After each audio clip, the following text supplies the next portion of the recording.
Good morning and welcome to Rising. Welcome to Rising Fridays. I'm Amber Duke, joined again by Jessica Burbank this week. Jessica, good morning. A big surprise. It's Jess and Amber back at it again with coordinated outfits. The people just can't get enough. All right, Jess, I'm going to kick it off for us today. New Bloomberg News Morning Consult polling finds President Biden trailing between former President Trump in several critical swing states: Arizona, Georgia, Pennsylvania, Michigan, North Carolina, Nevada, and Wisconsin, when voters were asked who they would support in a hypothetical general election. Overall, about 8 in 10 voters across all states said Biden was too old for another term. Nearly 6 in 10 labeled Trump, meanwhile, as too dangerous. Voters were also more likely to describe the former president as mentally fit than the incumbent, the poll found. This upcoming Tuesday, voters in over a dozen states, including the swing states of North Carolina and Virginia, will take to the booths to vote in the Super Tuesday primaries, where both presidents, Trump and Biden, will attempt to stave off their party's challengers. Meanwhile, some third-party candidates are still making a splash in the polls.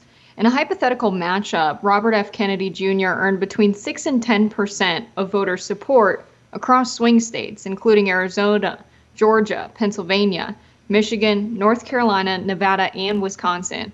According to his super PAC backing RFK Jr., Kennedy has earned enough signatures to earn the candidate a spot on the ballot in Georgia and Arizona.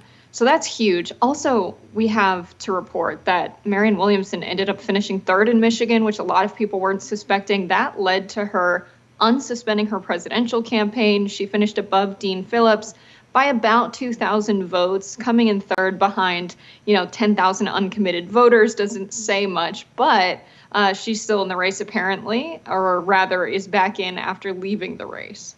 Yeah, that was an interesting development. And I remember back when Ron DeSantis decided to suspend his campaign, a lot of his supporters, the Never Back Down crew, were talking about how it was important to note that he had only suspended and not outright canceled his campaign, because that always left open the opportunity for him to unsuspend. And now we have Marianne Williamson actually doing exactly that. So maybe the Bill Mitchell as conspiracy theorists about Ron DeSantis were not entirely wrong. I do think this swing state polling regarding Trump and Biden is very interesting.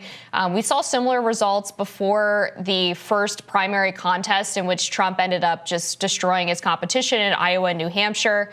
But then immediately following his victory in New Hampshire, there were a couple of polls that came out that showed the race much, much tighter, actually showed Biden winning in places like Pennsylvania and Michigan. Now we've seemed to revert back to those pre-primary polls that showed Trump performing well in those swing states. So, I mean, that's got to be a big warning sign to Biden, coupled with, of course, as you mentioned, those 100,000 plus uncommitted voters in Michigan. They ended up pulling in almost 14% of the vote there. Right. It's not an insignificant amount of people voting uncommitted. These are people that are still willing to participate in the political process within the Democratic Party, given everything that's made people upset during the Biden presidency, namely Israel, Palestine, especially this week. Looking at those votes, you had all of these Democratic Party operatives and analysts making all kinds of excuses for why this is not a big deal. It was a huge cope, because with a 150,000 vote margin, to have 1,000 voters who are willing to show up to the primary, be uncommitted in protest, just imagine if they all showed up on election day, did not cast a ballot for Joe Biden, casted a ballot for a third-party candidate. That would be enough, if Trump gets the same vote share, to lose this state, especially considering the amount of people that are just jaded with politics, that aren't even going to show up on election day.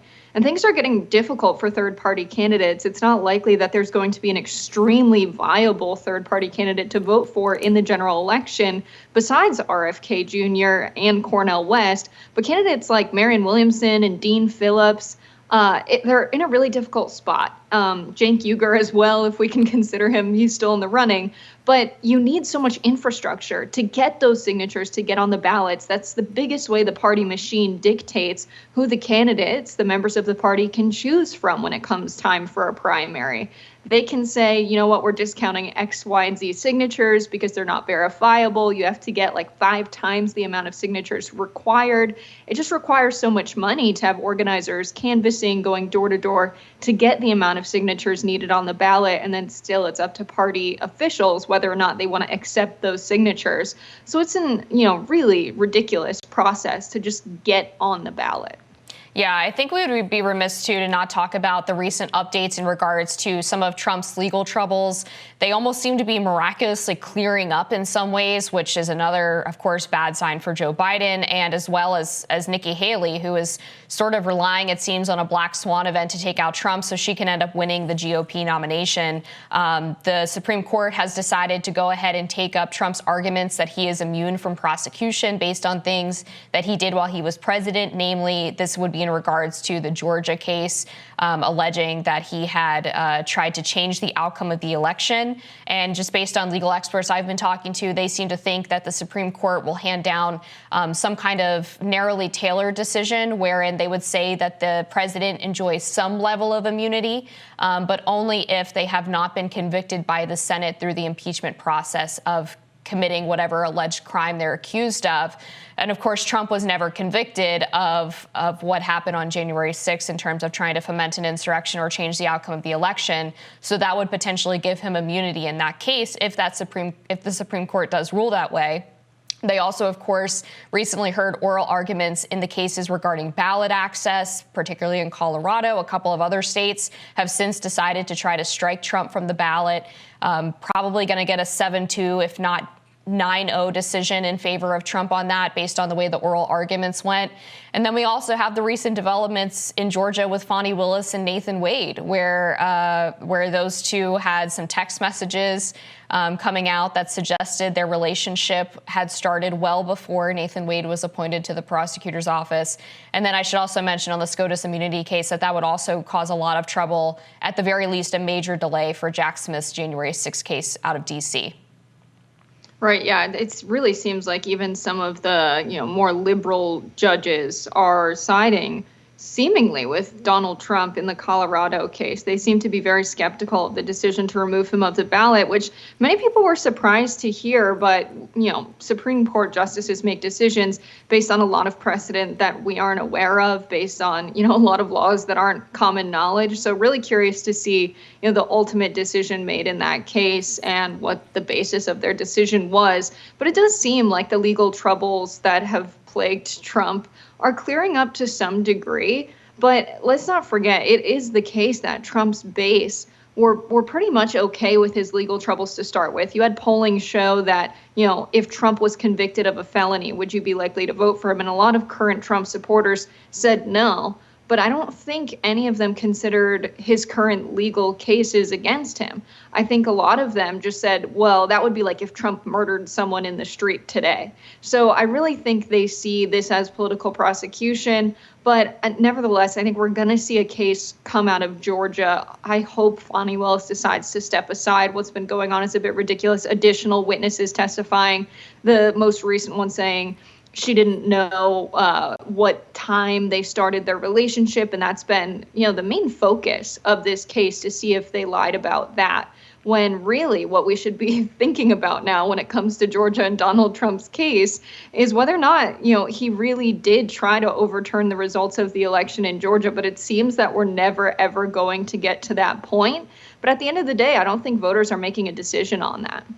Yeah, I mean, it's an interesting point because we heard even moderate Republicans over the past few weeks say that they're not worried about Trump's legal issues. They similarly find them to be rather politicized. Jeb Bush, of all people, co-authored an op-ed in the Wall Street Journal going against the New York civil fraud case in which Trump was fined $355 million plus interest for a total of $455 million for allegedly committing fraud in terms of inflating his real estate assets in order to get bank loans. Chris Sununu, who was officially backing Nikki Haley's primary bid, has also said that he would vote for Trump even if he were a convicted felon. So all of this suggests that you're exactly right, Jess, that voters are not really taking these things into account when they're deciding whether or not to support Trump. They've kind of already gone with the foregone conclusion that these particular indictments are political, and they're not interested in trying to give credence to those by, I guess, changing their vote, either voting for Biden or choosing not to show up. We'll be back with more Rising next.